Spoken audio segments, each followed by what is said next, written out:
హిడ్మా చనిపోవడంతో ఆత్మస్థైర్యం దెబ్బతింటుంది. ఇన్ని సంవత్సరాలు 34 సంవత్సరాలు ఆ పార్టీలో ఉండి అందులో దండకారణ్యం నుంచి మొదలుపెట్టి పీపుల్స్ గెరిల్లా ఆర్మీ దగ్గర, లిబరేషన్ గెరిల్లా ఆర్మీ దగ్గర నుంచి సెంట్రల్ కమిటీ దాకా ఎదిగిన వ్యక్తి ఆయన.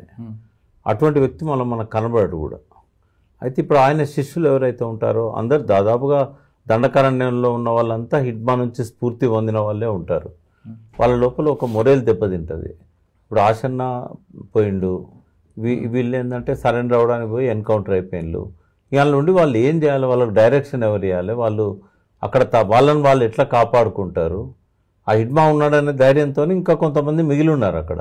అవును. కాబట్టి వాళ్ళు త్వరలోనే వాళ్ళు సరెండర్ అయ్యే అవకాశం ఉంటుంది. లేకుంటే ఆర్మ్స్ ఎక్కడైనా దాచిపెట్టి వాళ్ళు ఎక్కడికైనా తప్పుకునే అవకాశం ఉంటుంది. ఎందుకంటే అంత రికగ్నిషన్ ఉండదు వాళ్ళకు. వేరే ప్రాంతాలలో పోయి వాళ్ళు ట్రైబల్స్ లాగా దుస్తులు ధరించి వ్యవసాయ పనుల్లో నిమగ్నమై ఉన్నట్టయితే వాళ్ళని ఎవరు గుర్తుపట్టే వాళ్ళు కూడా ఉండరు.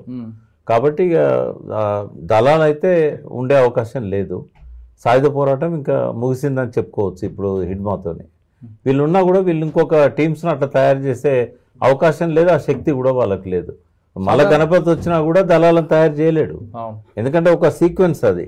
కొండపల్లి సీతారామయ్య 78-79లో ఎట్లయితే మొదలు పెట్టాడో ప్రజా సంఘాలను ముందు పెట్టుకొని అందులో నుంచి మెరికల్ లాంటి వాళ్ళని తీసుకొని వాళ్ళని దళాలుగా దళ సభ్యులుగా చేర్పించి వాళ్ళకు శిక్షణ